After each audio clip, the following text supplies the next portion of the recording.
Hello, everyone, and welcome back to another episode of That's So Matthew. Today, I am back and with Torry once again. Hello, Torry. Hi, thank you for having me. I feel like I literally, because I was just on That's So Matthew, and I felt like I was literally harassing you when I was like, can I come back for Twilight, please? Honestly, I did not feel harassed at all. I felt like really excited Good. because for this Twilight month, I need to give the listeners a backstory. I was just giving Tori a little bit of backstory. I was at lunch one day, and my friend Maggie, who is obsessed with Twilight, the biggest Twilight fan that I know, might be competing with Tori a little bit. We got a little competition going on here. Yes, And she yes. is like, you should just do a whole month of Twilight on the podcast. And at first, I was a little skeptical. Don't get me wrong. But then I was like, you know what? This is good because the Twilight fan base is like the strongest fan base like on this earth. Yeah, that's so true. Like, we've been going for 10 plus years, like almost 20 years. And it's had a renaissance period, honestly, with TikTok and some of the TikTok sounds. And I was thinking this week too, like Kristen Stewart nominated for an Emmy and Robert Pattinson, star of Batman. Like, it's really the heyday for these two characters. Yeah, and so now we're here, and so I was like thinking that it was gonna be so hard to find these Twilight fans. So I sent out an email newsletter, which I had not done in a long time, and I was like, within minutes, Tori was ready to be petty about Yes. Twilight. Yes. Literally, I obviously subscribed to your newsletter and like I saw it and I was like, I don't care that we just recorded Confessions of a Teenage Drama Queen like literally 2 weeks ago. I'm like, I really want to talk about it. And then you're like, and I was like, oh my God, if you have any spots left, and you were like, oh no, you're the first person. I was like, okay, then I'm gonna take the first movie. No, because you were ready, and I was so like glad because like I feel like you're the perfect guest. Thank you. Oh my gosh. I just have so many personal memories attached with Twilight because the movie I believe came out in 2008. The books came out, I think, or at least the first one came out in 2006. I'm turning 30 this year. So I just want to put us in the time and place. So I think I was in like grade 8 or grade 9 when these were coming out. So I was literally like peak. I was the perfect audience. I was the target reader and movie watcher. Yeah. I, unlike Tori, have had never seen Twilight before yesterday. And I I had I feel like I started the first movie maybe a little while back while it was on Netflix US, but I never I wasn't into it. But now I'm like feeling like at the end of this month I'm going to be like a Twilight stan. I think you will be too.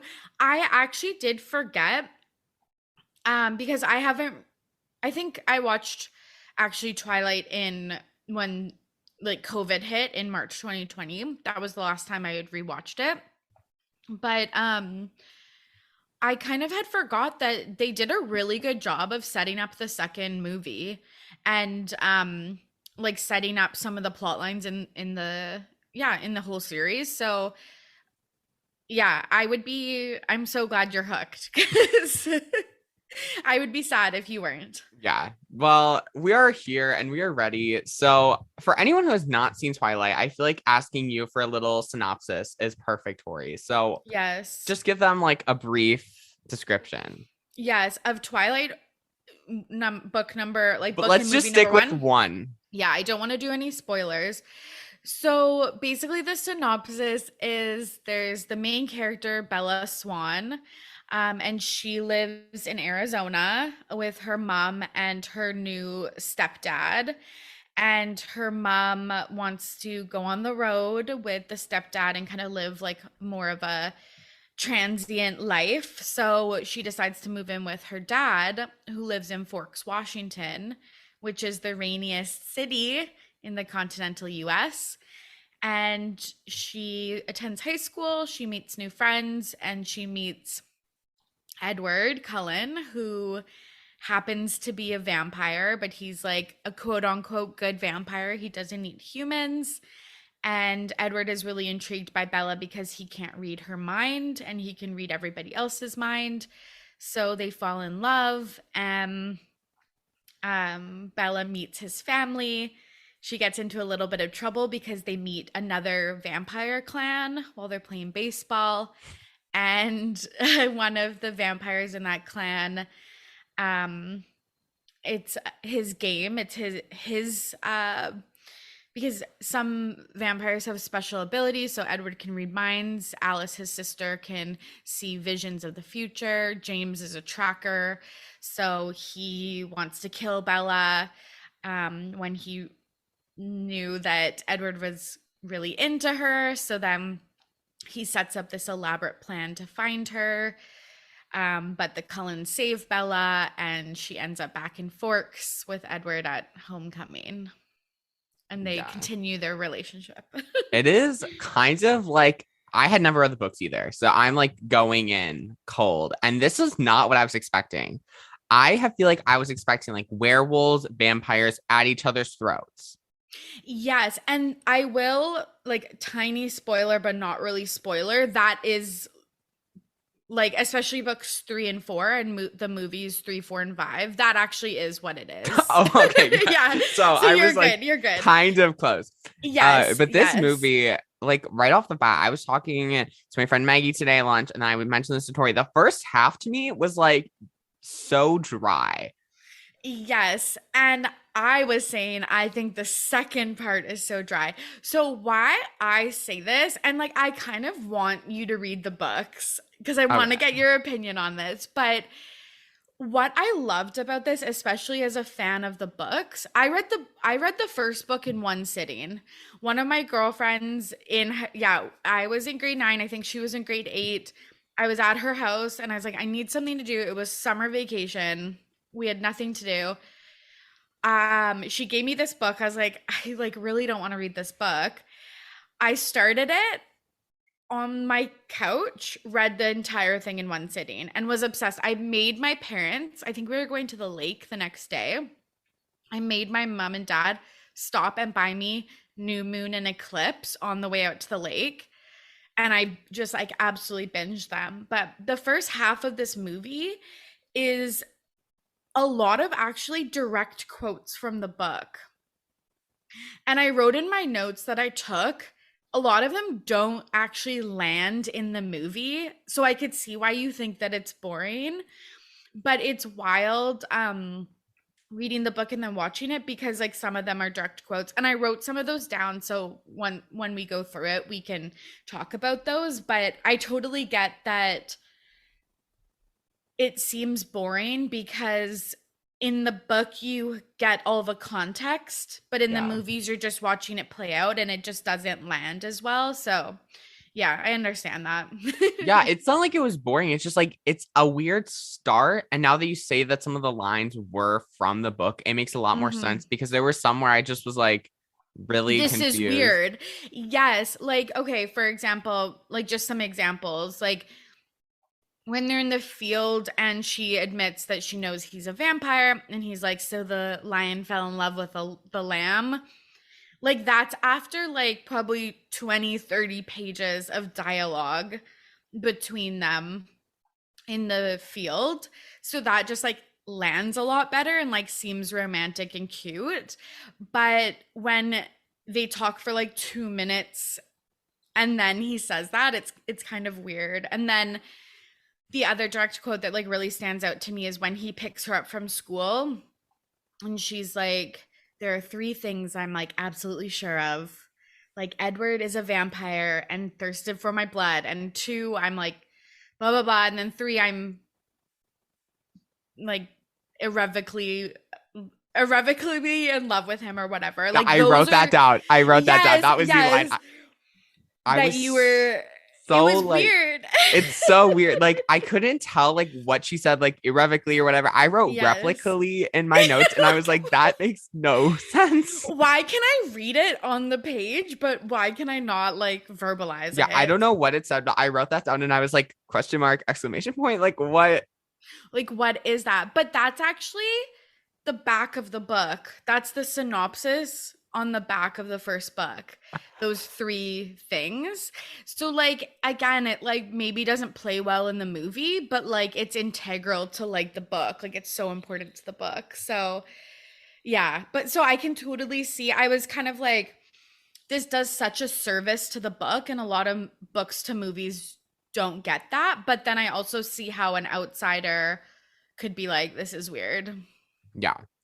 But I am looking past that weirdness and we're just gonna go honestly, I think right into Bella Swan. So Hmm. obviously 17-year-old. I'm also 17. So I feel like Oh, yes. little connection, love to see it. Yes.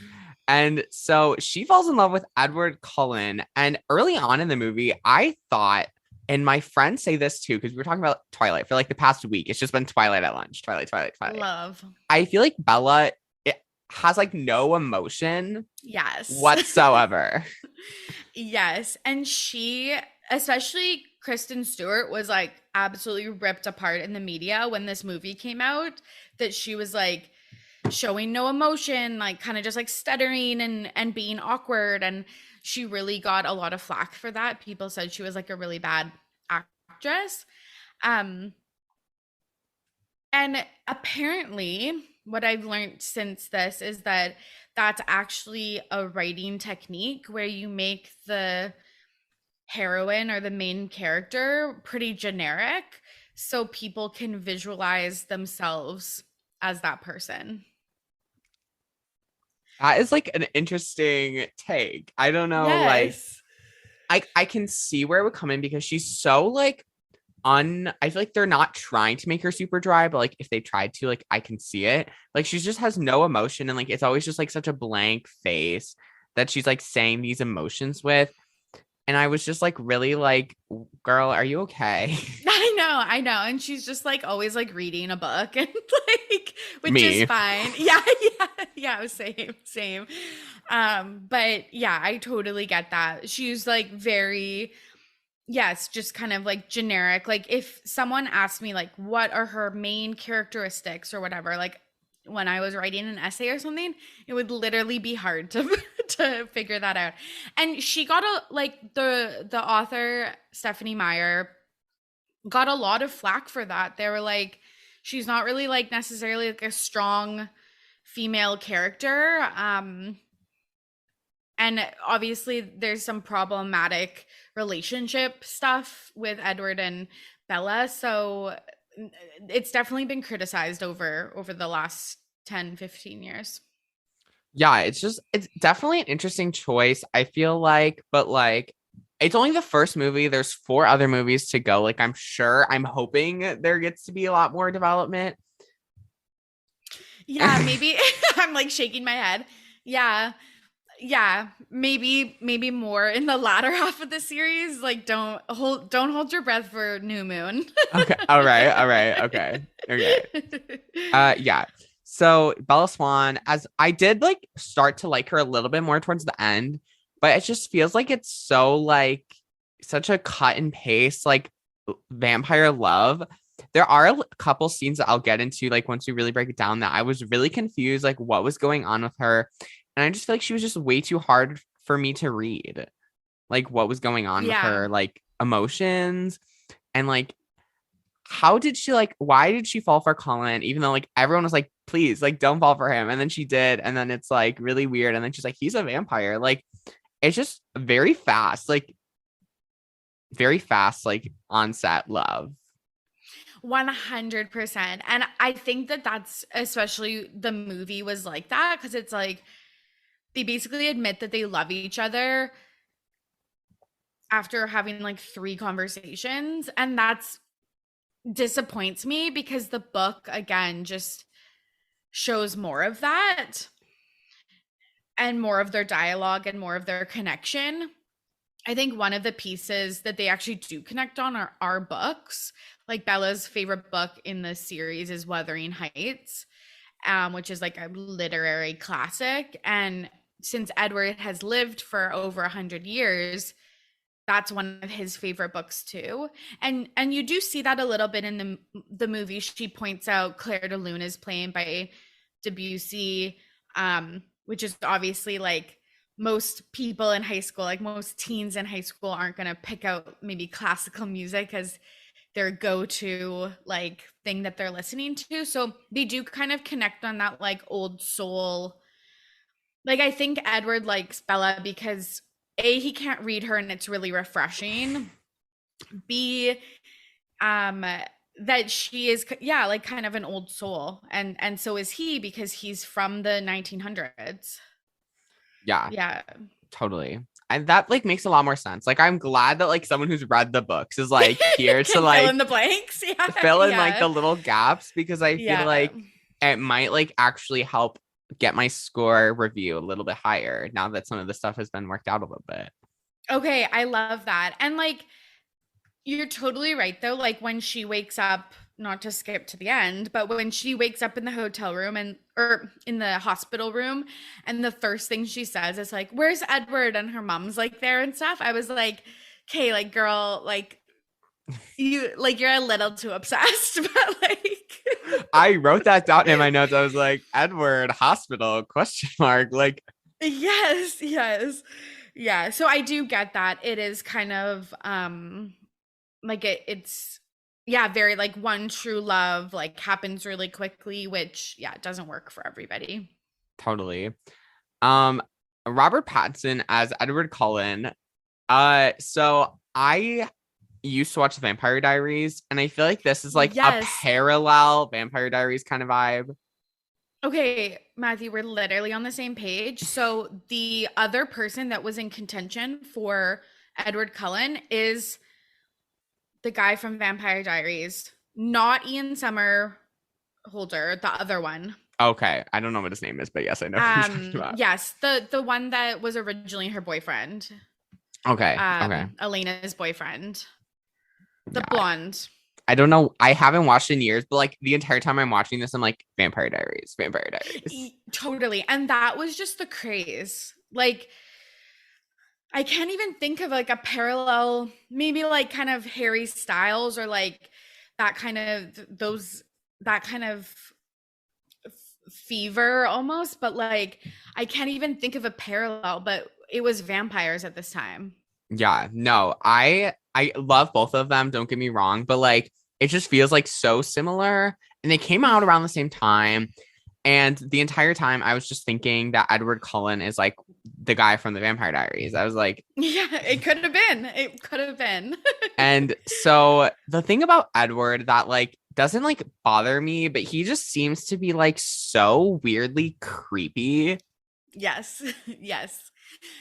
And I'm glad that you see that because again, this series got a lot of flack for some problematic things and like in their relationship, like for example, he goes into her bedroom for months while she's sleeping and watches her, like stuff like that. And like a lot of people at the time read that or watched the movie and didn't really say anything. And as we reflect and as our society changes, it's like opinions on things. We're like, nope, that's really creepy. You should not do that. Like that's going beyond someone's boundaries. So yeah, I'm really glad that the younger generation is like reading this and being like, we could have left that out of the story. Yeah, that was like the weirdest part to me. Like the blood sucking scenes were like nothing compared to the fact that he's like, I never sleep. And then there's the scene where she's like sleeping and he's like watching her. And then like at some point in the movie, he's like, I love the way you sleep. You just like sit so still. And I'm like, whoa, whoa, whoa. Yes, yes. And I think so two things. Yes, the sleeping thing and then him showing up to Port Angeles when she was shopping with Jessica and Angela is like so creepy because like that means he drove an hour like following them to another city. Like that's so creepy. And then the second thing is like I do think part of Edward, you can see his internal struggle, and this is carried out through the whole season of he's upset. He thinks he's a monster. He's upset that he was turned into a vampire. he knows why Carlisle did it, but he really is having an internal struggle. And I think that Bella is the closest human he's been connected with in over 100 years. And I think he just really likes her humanity, the way that she can trip. Like she trips, she's clumsy, she sleeps, and he doesn't do any of those things because he's a perfect vampire. So like I think he's just fascinated with her, yeah, with her humanity. And we found out in this movie he doesn't want to change her or anything. So yeah, that's definitely a big contention point in their relationship. Yeah, and he can also read minds. Like that's like something that like is kind of funny because he can't read Bella's mind. Yes, yes. And I don't want to say anything in the in the future, but yeah, I think that's like another thing is that he's kind of like how a celebrity likes like their partner to treat them like they're real and have flaws and stuff and not fangirl over them. It's kind of like that where like Edward reads all the thoughts of Jessica and Angela and stuff and it's like, "Oh my god, he's so hot, he's so dreamy," like all of that stuff, and it's like he can't tell that Bella likes him unless she like vocalizes it. So I think he kind of likes that she wasn't really obsessed with him at the beginning. Yeah, Even though no. she was, he Yeah, just she couldn't was. tell. No, it's like it's just a really weird thing and like kind of getting into like the plot with Jacob. Um Mhm. he at one point comes into the movie and I will definitely get into him in just a minute, but he comes in and he is like, "Yeah, so you like my dad." I believe he said my dad wants you to break up with Edward. And I was like, "What?" Yes, that will be explained in New Moon Yeah, but I was for like sure. so like I knew it was definitely hinting towards something because I obviously know there's like Team Edward, Team Jacob, like, but I was like, whoa, like it just came out of the blue, and it's like everyone just either loves or hates Edward Cullen, sorry.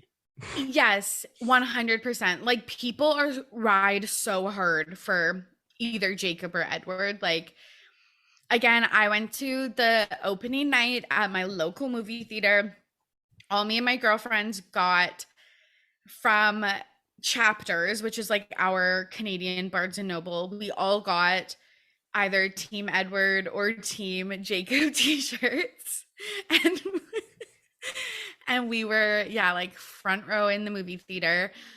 But yes, it's overbearing and like annoying, but it will be explained why he Okay. says that. Okay. I will when I watch New Moon later this week, I will be like texting you updates. Please do, please do, please do. Yeah, I am very excited about that one. I've heard like lots of good stuff about all of them, so I'm like very intrigued. But yeah, Edward, interesting guy, interesting like superhuman, super vampire abilities. And now I know we kind of like Team Jacob. You guys did not get much of Jacob in this movie, but he's here, Taylor Lautner. And so I just want to talk about him. What was up with his hair? So that was a really bad wig. And you'll see that he has various hairstyles throughout the movie that yes are kind of hit or miss. And like just a side note also like um yeah, this book is based in the Pacific Northwest, which obviously there's a lot of indigenous communities there, and this talks about indigenous kind of lore and stories and includes a lot of indigenous characters. But like, please read about the Quileute tribe. And there's been a lot of backlash to this movie series about kind of like the depiction. So just wanted to like throw that out there too. But Taylor Lautner, I think, was like such a breakout star. And I'm surprised that in 2022 he's not more famous, but he got as much attention as Robert Pattinson. Like, even though again, yeah, you're right, he's not really even in this movie, but everyone was obsessed with him. Even if they were Team Edward, they could see the beauty and the just gentleness of Jacob Black for sure. Yeah, like I am very intrigued to see like where his character goes because we saw so little of him, and at the end it like was such like a weird like that was like the last time that we saw him in this movie. Yes, and I will say I think I've always been team Edward, or at least I was in high school, I think. But I will say Jacob Black is the most interesting character in this entire series. All right. And you actually get in, I think, the fourth book, some Jacob POVs. Like some of the chapters are written in from Jacob's perspective. So can look forward to that. Yeah, not Yeah. catch me going to Barnes and Noble just to like Yes, buy the yes. books. Yes, exactly. And then you like they're like thick ones too. I'll send you a picture of all the ones I have. Okay, I can't wait. I am very excited. You know, I'm just too far down the rabbit hole to not like read the books now, I feel like. Yes, yes. And they're such easy reads. Like I'm sure you could read them in like no time. Yeah, I'm a reader, so like I will like chop through the books. Yes, yes, you will. Yes. So I always say it wrong. I've been practicing it. I believe it's Carlisle. Carlisle, yes. I love that you practice that because literally, because when you read a book, you just make up the names. And since the internet was a different place in 2008, really, there was two names that really messed people up, or probably just one name. But when Harry Potter came out, everyone said Hermione or like just different pronunciations of Hermione, which sounds so ridiculous now. But when I was in the movie theater watching Twilight with all my girlfriends, one of my friends, like, as soon as Carlisle comes on the screen, whips her head around, looks down the row of all of us, and she's like, "It's not Carlisle?"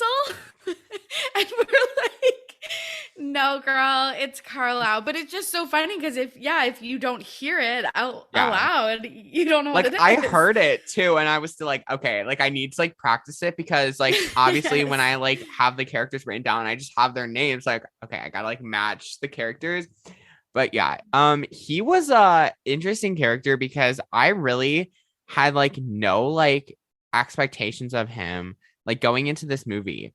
But he is like he's the oldest vampire, I believe, Mm-hmm. of the family. Mm-hmm. Mm-hmm. And so he's also the town physician. Mm-hmm.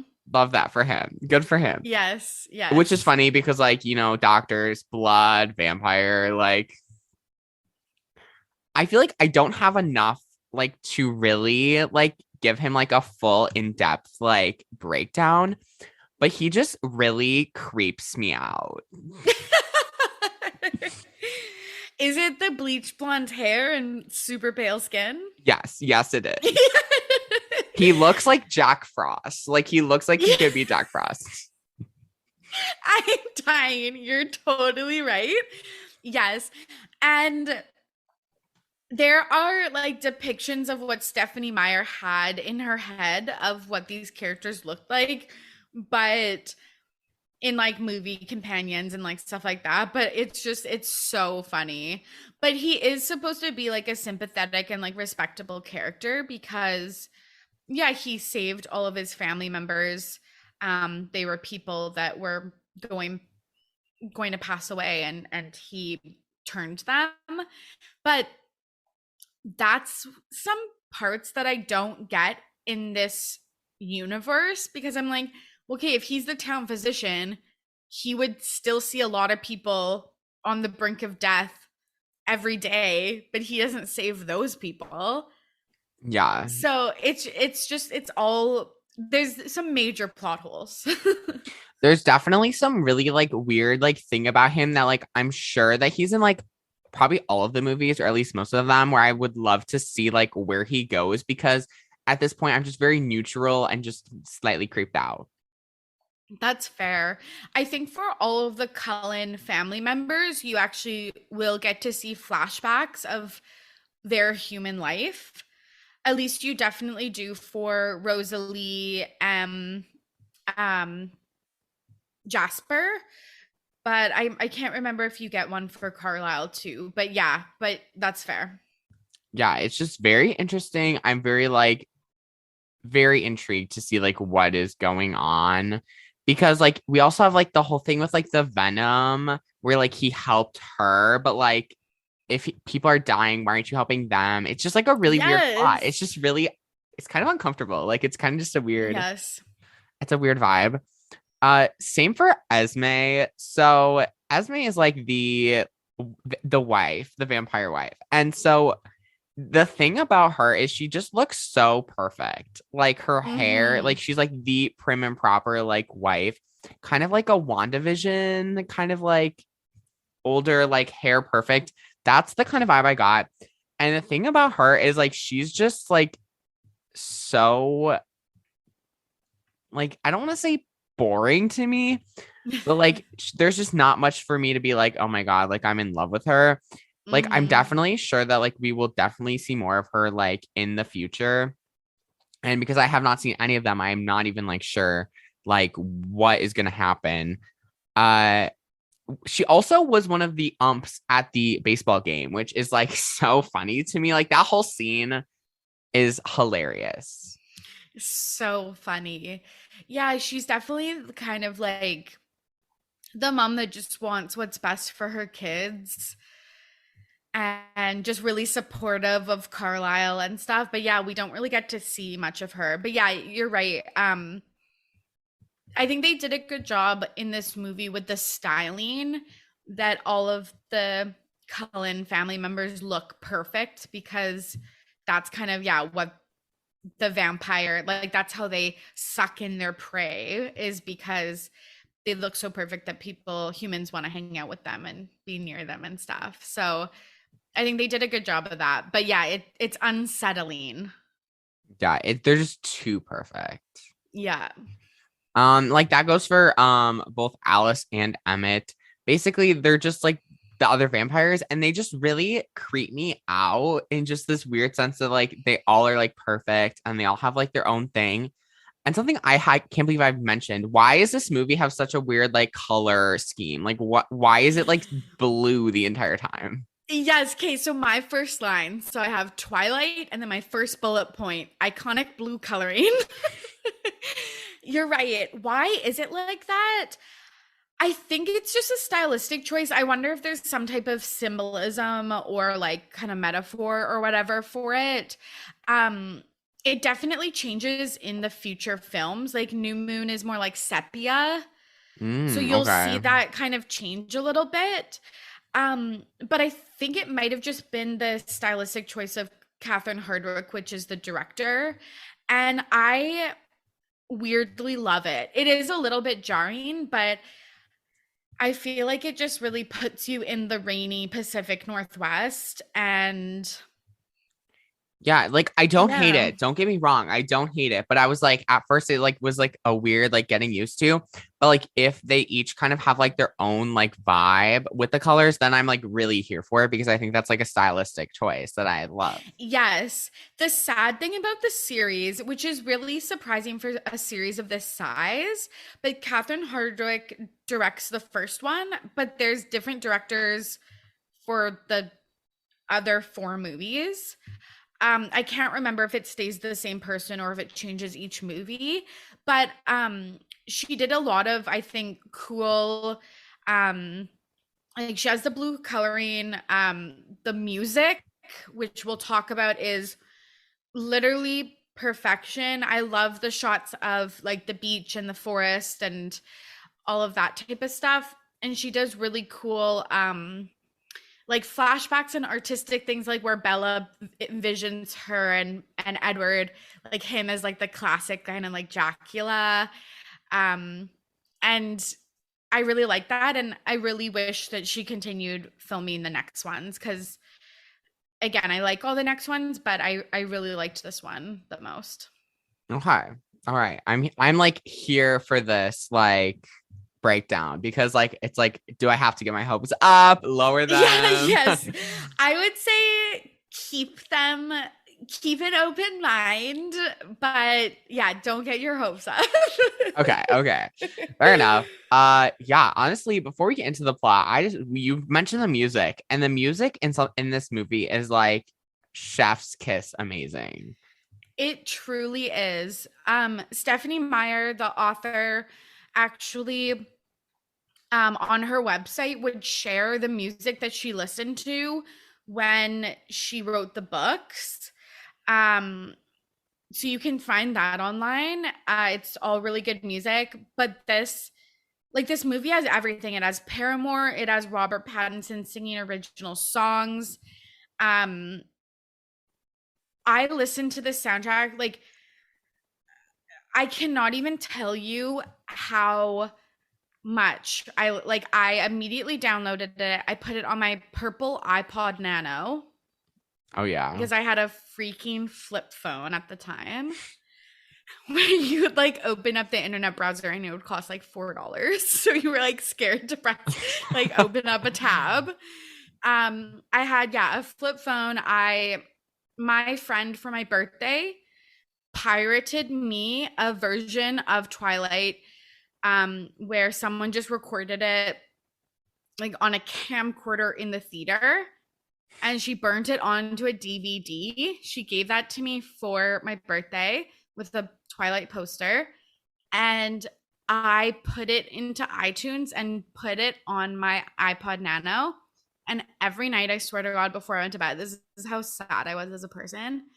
I would literally fall asleep watching on like a 1-inch, 1 centimeter screen iPod Nano, the movie before I went to bed. I kind of love it. Like, yeah, like to me, like I've never like had like I did have a flip phone for a hot second back in like Nice. 7th and 8th grade. But, like the Yes. iPod Nano, like with the film on the camcorder, just like I think makes the story. It's so bad. So like the sound is bad, the quality is bad, and I was literally watching it on like like the tiniest little screen that you've ever did see. And I'll send pictures maybe that you can post so your listeners really understand what I'm talking Yeah, about. they got to get the full Torry Yeah. experience. Yeah, exactly.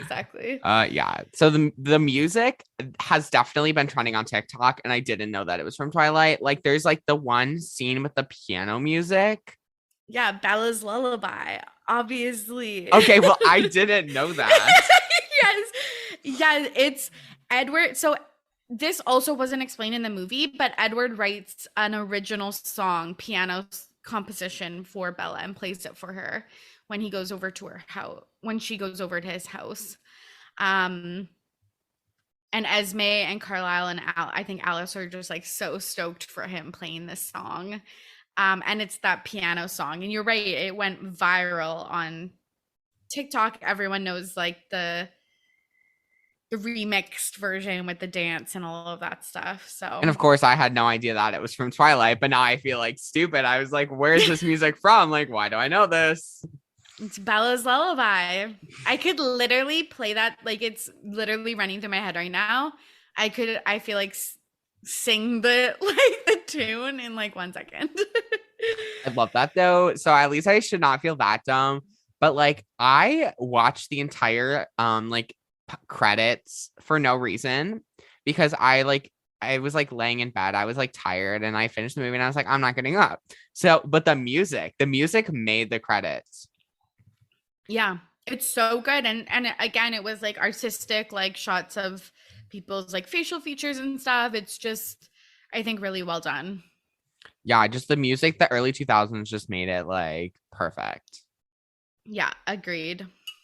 Yeah, so getting into the plot of this movie, which is going to be like such a deep dive because there's so much that goes on in this movie. I am ready. Like your 4 pages of notes are ready. Yes. I literally took 4 pages of notes because you're right. There's so many little details that I want to talk about. Okay. Period. I'm so ready. So off the bat, we meet Bella Swan, 17. She is going to Forks, which is in Washington, to live with her father.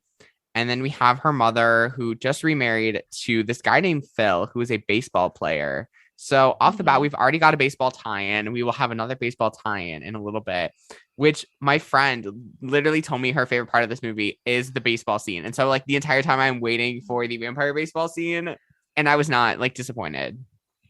It's iconic. Do you know the game Code Names? No.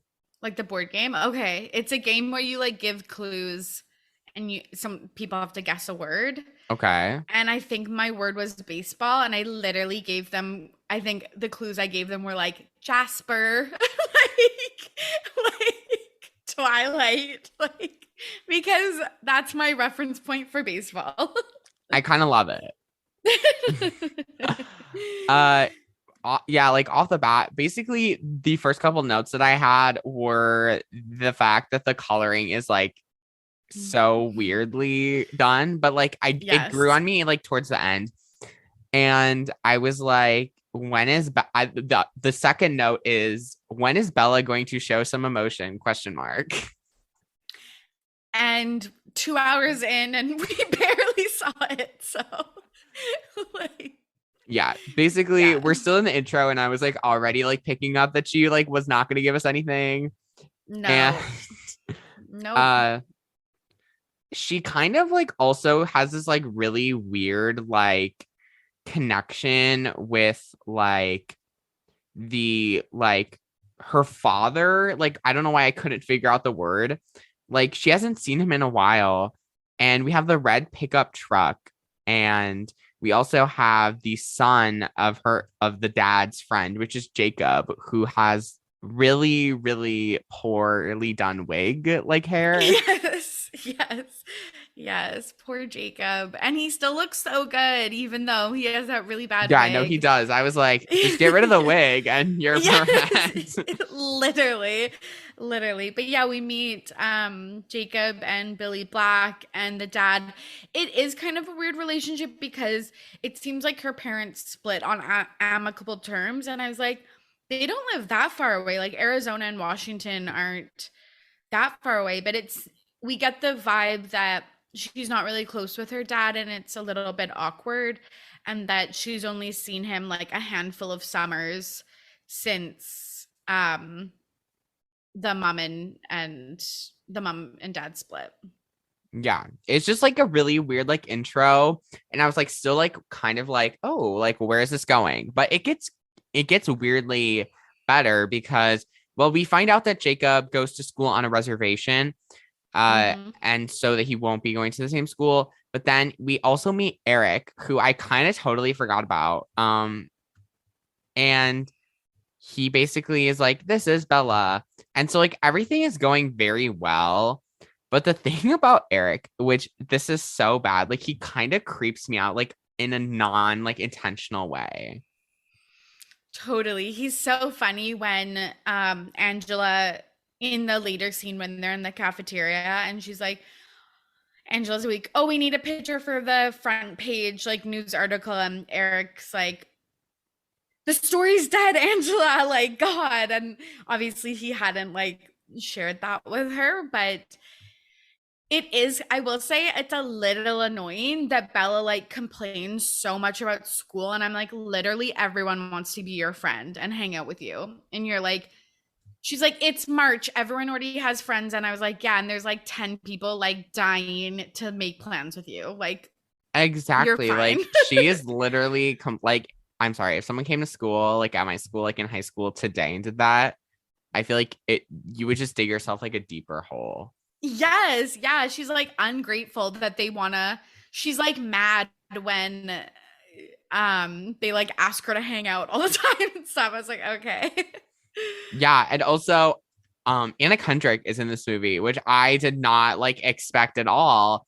And it's funny because say I also watched Into the Woods for a podcast that I'm doing, and she's also in Into the Woods. So I was like, this is must be just Anna Kendrick Day.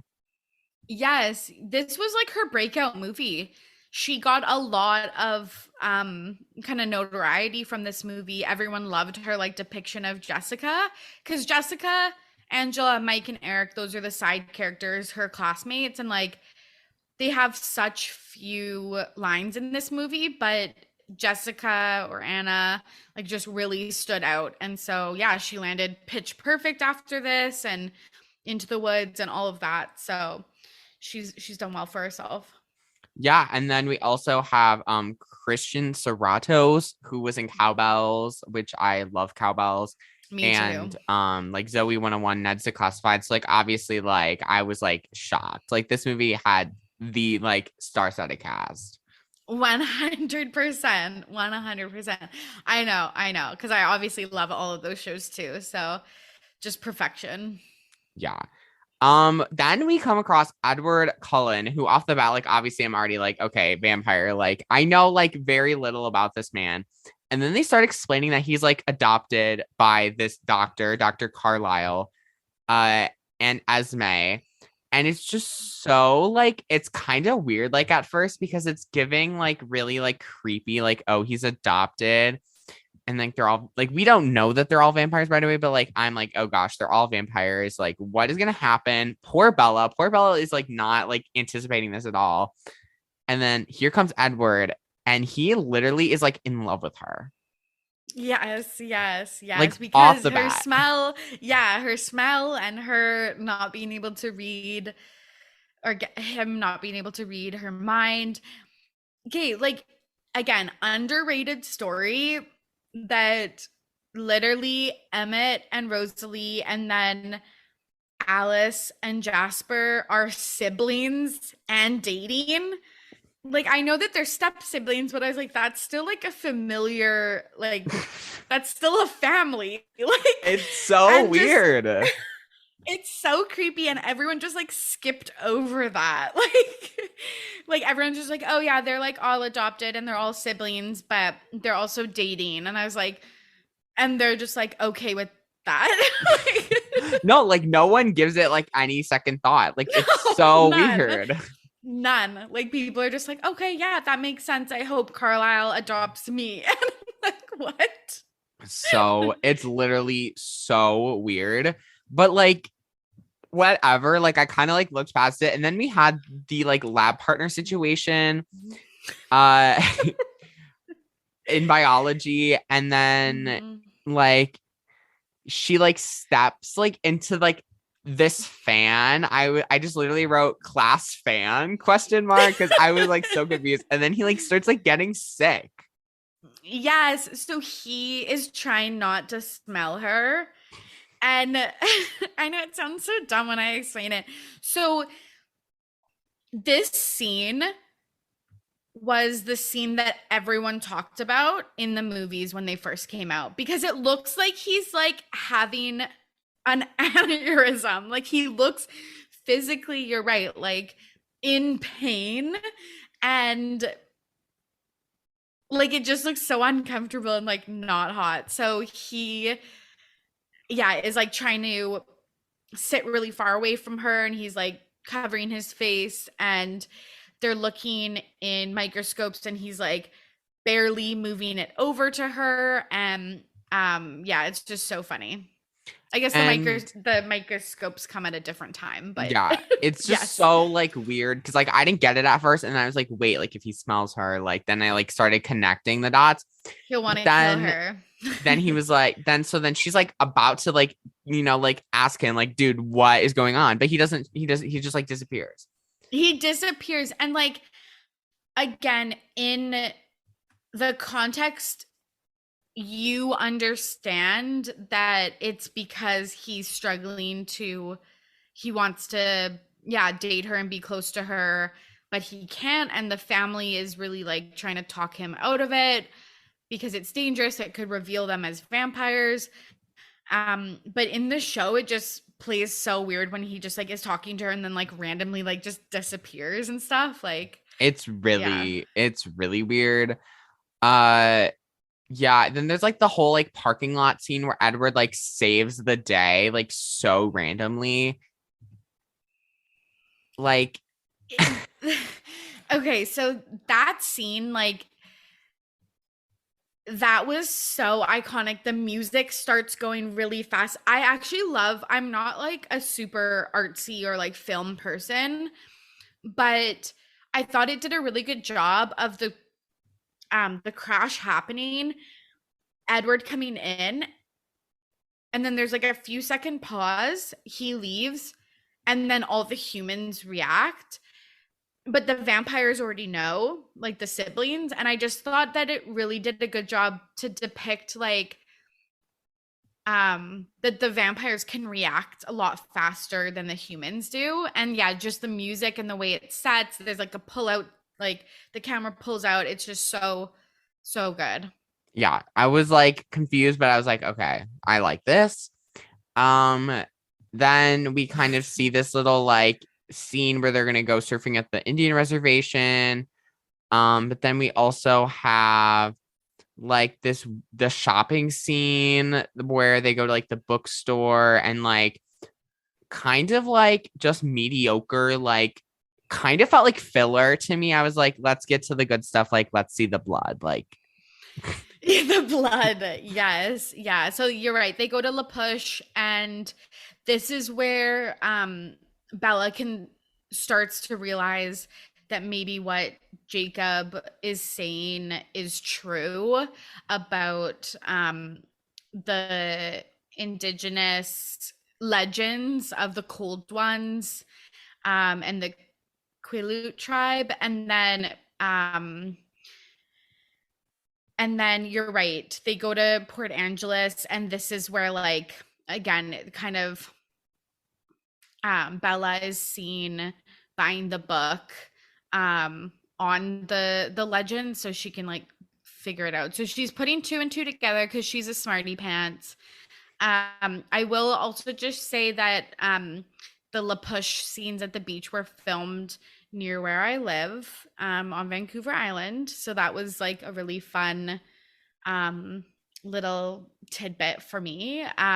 But yeah, she's just putting two and two together that something is off about him. And there's all these hints about vampires, but everyone's laughing it off like it's not real, but she knows it's real. yeah. It also just kind of gets a little bit like weirder from here because he follows them. This you had mentioned this like earlier, and it's like so weird. Like it's so weird to me. Like I can't. Yeah. Yeah, like you literally followed her. And this is how crazy I am. I literally, because I was like, I don't know how far away Forks is from Port Angeles. It's an hour drive. So I'm like, I looked it up on Google Maps. So it's like he drove out of town to follow her. And he's like driving really crazy, like really erratically. When he sees Bella in trouble with that group of men, he like growls at them. It's just like it's so cringy. It's very strange. Very strange. Then he like reveals, oh yeah, I can read everyone's mind except for you. Yes, and like he obviously keeps like slipping up and like accidentally giving her more information that he should because he needs to protect his family and their identities.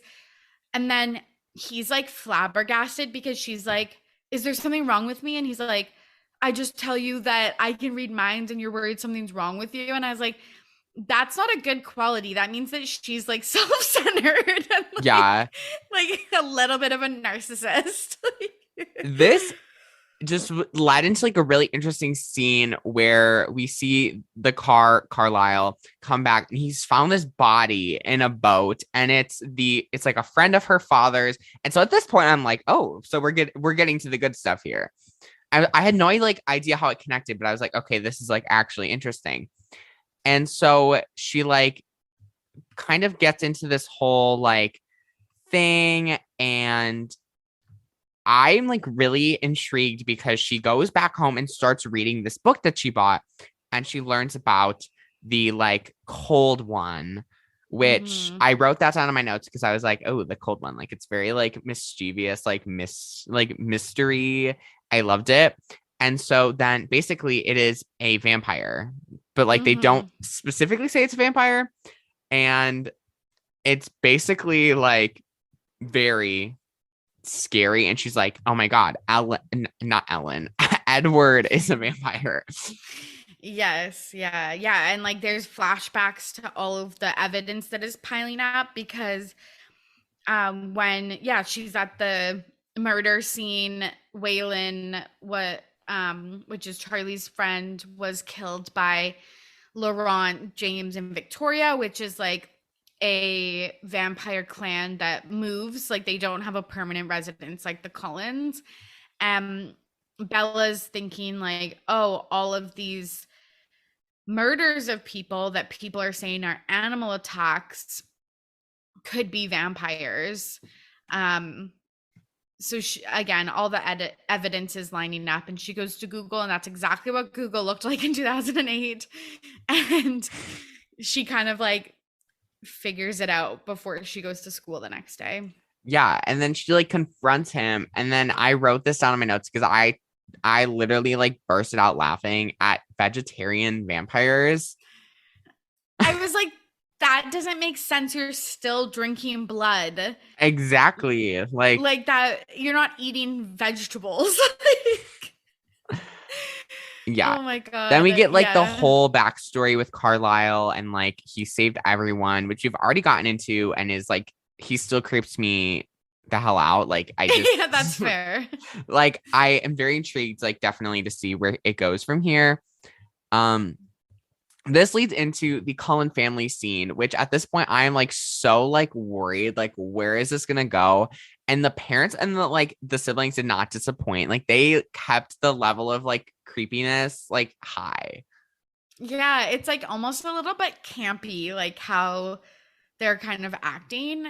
This movie is like a weird mix of like kind of indie, like it's trying to do indie film with the blue tones and the music, but then also like it is kind of campy and like almost like musical theater with the yeah, like the costumes and the wigs and the like No, it is. the Like me, the characters. musical theater kid wearing a musical theater sweatshirt Yes. says that like Yes. you're so right. Yeah, exactly. It's just this like yeah, middle ground, and that's why I love it, is because it has a little bit of everything for everyone. Totally. And like it's just so weird because then we like hear this whole thing about Jasper who's like refraining from human blood. And it's like he's really struggling. But like I thought you guys were vegetarian vampires. Like I'm so like lost in translation here. Yeah. So And he, sorry, but a little backstory. So yeah, he's the newest person that was turned. So over time they get better and with more exposure, but you can tell that they're hungry for blood because their eyes are black, like how we first meet Edward. And then when he goes on his camping trip and drinks like the blood of like deer and stuff like that, his eyes go gold. And you can tell the difference also between Laurent, Victoria, and James. They're like black eyes with red. So you can tell that they drink human blood. That's how you can kind of tell. But Jasper has trouble, and why there's times where he has trouble being around Bella and why he sometimes has more capacity to be around Bella is because he feeds. So he doesn't have this like dying thirst for blood. gotcha. See, this is like exactly why I needed you here. Yeah, well, it is weird that some of these things they just didn't explain in the movie. Like I will say that because that is like one of the major plot points. That's why at the beginning she's like, "Wait, your eyes are golden? Like last week they were black. Like I'm confused." And he's like, "Oh my God, like that's one of our like our signs that we Yeah. are vampires." So like he just like runs away. But yeah, it is kind of weird that they don't explain some of these things in more depth. I guess they Totally. assume that you've read the book because it was such a phenomenon. Yeah, I must just need to just read the book now. Like I might as well just like drop everything and just Yes. This leads into the vampire baseball scene, which is my entire like favorite scene in this movie. It's so random, not what I was expecting at all. All I knew is that there was gonna be a vampire baseball scene and it was gonna happen like halfway through the movie, and I was not disappointed. It's so random that it's like perfect. Yeah, it's again one of those moments that I'm like, Stephanie Meyer, the author, is a genius. Like this is just so fun. And so unique. And so she's actually in the movie. The dinner she has with Charlie, one of the servers is like, here's your food, like Stephanie, that's the author. So she makes a little cameo in the movie. Um, and how she started the books was she just had a dream of actually Bella and Edward in the field, the part where they're laying in the field. Like, that's such a weird shot in the movie, but like it's so critical to the books. And I'm like, you are so creative that you thought of this baseball scene. Like, it just, I don't know. I just think it's so fun and unique to this series. Um and I wish we got more, but the three vamps show up to wreck all their Yeah. fun. The line that I wrote down from this was, "You brought a snack," because I thought that that was like so like unintentionally funny to me that I just had to like bring it up on the pod. Yes, and I was like, it's also just weird because it's like, wouldn't they just like immediately kill her, or like, I don't know, like question why the person that's, yeah, the prey or the snack is like so chill with hanging out with them. Like, I don't know, it's just so weird. But yeah, they're like, it's also kind of, I feel like, a weird plot point that they don't recognize sooner that she's human, because I'm like, can't they really like smell her and stuff?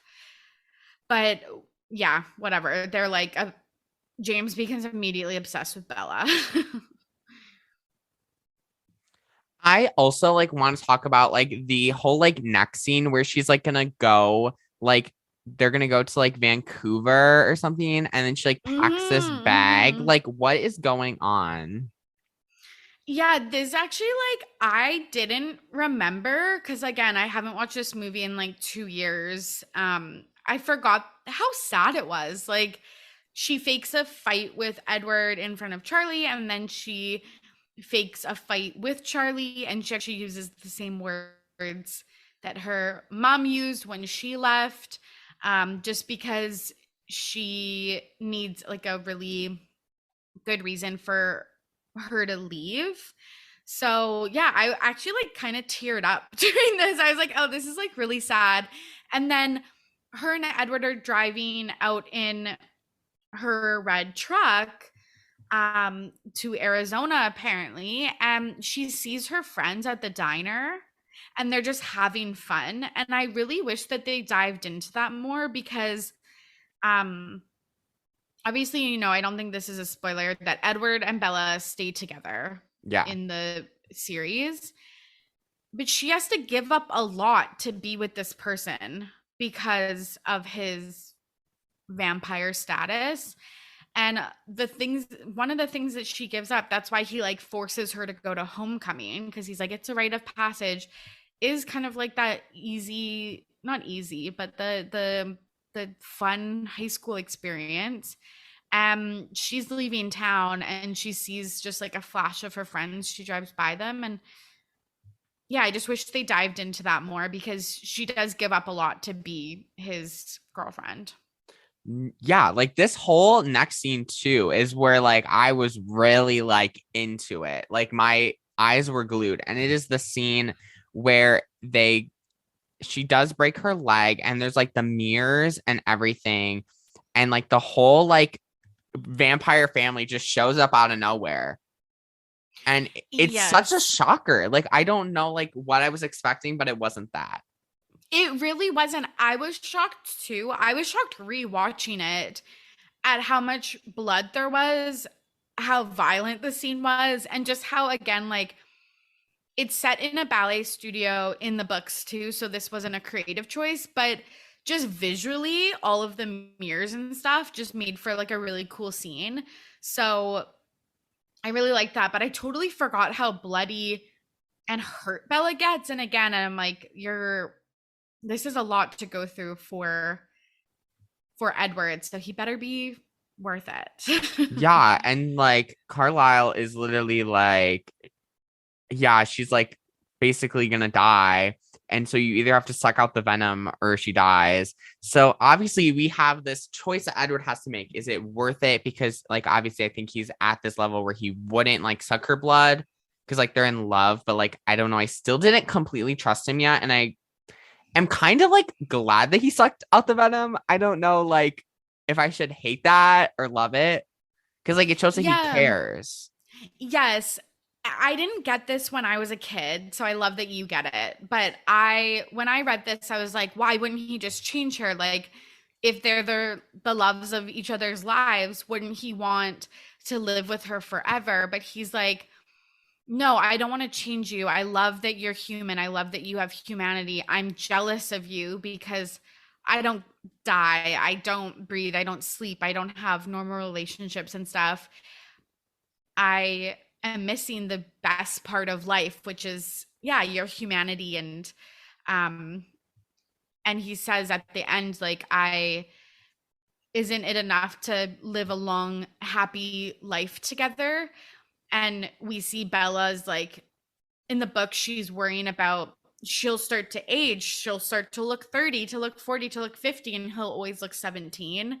So you start to see that in the future books being played out. But I actually nowadays really appreciate how much Edward doesn't want Bella to become a vampire, because you're right, it does show that he like loves her and wants kind of like the natural thing for her.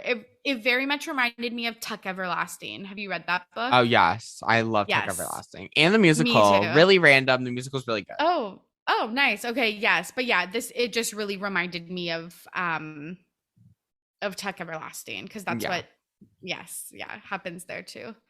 Yeah, and so then we get to the hospital scene. The hospital scene. Oh my god. She is like wakes up and you're like you said right away. She's like, Edward, where's Edward? Like, I need Edward. It's so desperate. I'm like, girl, like act a little cooler than that. Like, and she has the oxygen tank in and it just looks so dire. Like she looks so bad. I wrote that down in my notes. I was like, what is happening? Like she just looks so bad. And then she lies about what happened, obviously. And she's like, I was like, I was at the hotel. I fell down the flight of the stairs. I broke my leg, and then something with like a window, and she like lost all this blood. Yeah, and then this is again kind of a gap or like a plot hole in this whole universe. As I was like, you can't see the huge bite mark on her arm. Exactly. Like there's what is happening. Yes, like it's one of those things where like half the characters have to be like oblivious for this entire like universe to function, because yeah, obviously the doctors, when they were like working on her body, would have noticed this huge like animal bite mark out of her arm.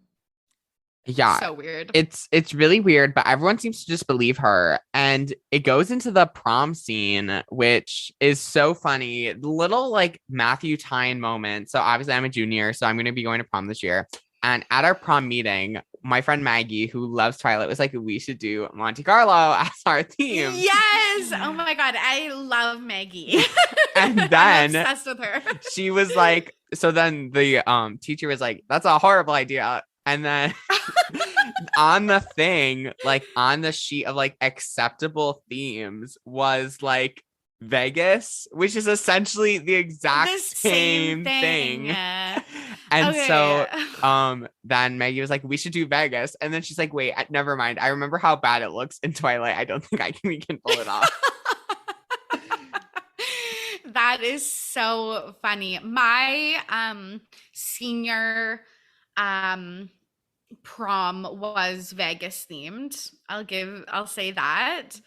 And yeah, it was very tacky. And like I have been to Vegas and I have been to Monte Carlo, and Monte Carlo is so much better. Like you're in the like French Riviera. Like, yeah. That's beautiful. I just thought it was so funny. So the second it came on the screen, I was like, this is so funny. This is why. This is exactly why. And Bella's outfit is just like this awful blue dress with Converse, and her cast, and Edward's like, you look perfect. And I was like, no, she doesn't. She's wearing like leggings. It's definitely like a choice. But Yes. the ending of this movie is what has me like ready for more. The gazebo scene. And so myself, I must have blanked out, or I was writing down a note when they first like introduced Victoria. And so I was a little like lost. So I had to like do some like quick, like non-spoiler research. I was literally like, non-spoiler, who is Victoria? That's so funny. And so now like I understand like she is James's like girlfriend, wife. Yeah, partner. Yeah. Yes. It's really weird, but she's like watching them kiss and she just walks away and smiles, and then that's the end. Yes, because she is there to avenge James's death. So she's like, if you killed my partner, I'm gonna kill your partner. So she is after Bella, which sets up the second film. I will say they recast, I can't remember her name, but this actress who plays Victoria in this is Canadian, and they recast her with Bryce Dallas Howard in the second movie. So it's played by a different character. So you'll probably be confused again because they look nothing alike. Okay. So I'm just like bound to be confused either way. Yes. She has like extremely red hair and looks like completely different. But All right. Yeah. I'll definitely, like I said, be sending you updates. I'll be like, help. I'm Yes, very please confused. do. Please do. Yes, I would love that.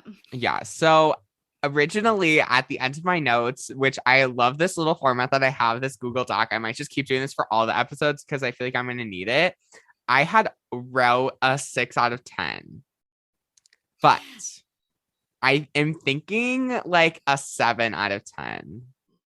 Oh my god. Okay.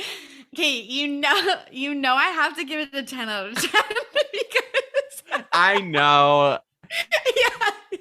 Just because it's so nostalgic and it's so fun, and I really like the like artsy element, and I do like the cast, even though Kristen Stewart I really feel like gave us nothing. And for all of the reasons, I feel like I could have picked it apart way more, but I just have such a love of it. So I had to give it a 10 out of 10, and I know that's biased, but I could not help it. I know I feel like we do this every single time we do an episode together. Yes. But like, okay, I really like thought that it was gonna get better. Like the movies are gonna get better, but like now you have me really worried that like by the time I finish like this whole month, I'm gonna be like, why did I give it like a 7 out of 10? Like I should give that like a 10 out of 10. Yeah, that might be true. I think you'll like New Moon. And actually, I will tell you, my favorite book out of the series is actually Eclipse, which is the third one. So you do have good things to look forward to for sure. And I think you'll laugh. There's some really funny stuff that you see also discussed on TikTok a lot in the fourth and fifth movies. There's tons of like just funny stuff with like CGI and stuff like that. So yeah, I can't wait to hear more about what you think and listen to all your episodes. But I think 7 is such a fair score. If I wasn't so biased, I would probably give it a 7 too. Okay. So like I feel less bad. And Maggie is coming on for Eclipse. So like we are we're going in. Maggie, I'm stoked. No, literally, she literally keeps telling me that she thought that like I was joking about Twilight Month, and I'm like, no, we are going for it. I really feel like your views and downloads are gonna like pop off, which is good because right now we're in our little flop era. Matthew, you're so funny. I'm just speaking the truth. Like I really hate to say it, but this rebrand has really been like rocky for me. Like it's either like people love it, like they love like the episodes, or they hate them.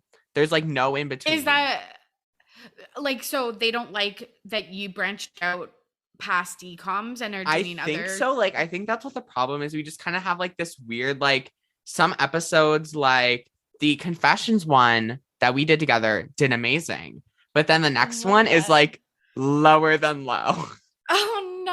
Oh no. So like I don't know if it's because Confessions is like people think it's like a decom and it like fits in that decom, but then like if I branch out to like something completely different, it's like it kind of like loses the flair. Yeah, yeah, yeah. It's an experiment. It is. Where can my listeners check out Ready to Be Petty and give you all the love and support that you deserve? Thank you. You can listen to Ready to Be Petty on all podcast platforms is the word I was looking for. Some more like maybe mature themes that we discuss. But you're always welcome to check it out. And then I'm on all socials at RTBP Podcast. And I post a lot of 2000s nostalgia, celebrity gossip, and just kind of general pop culture things.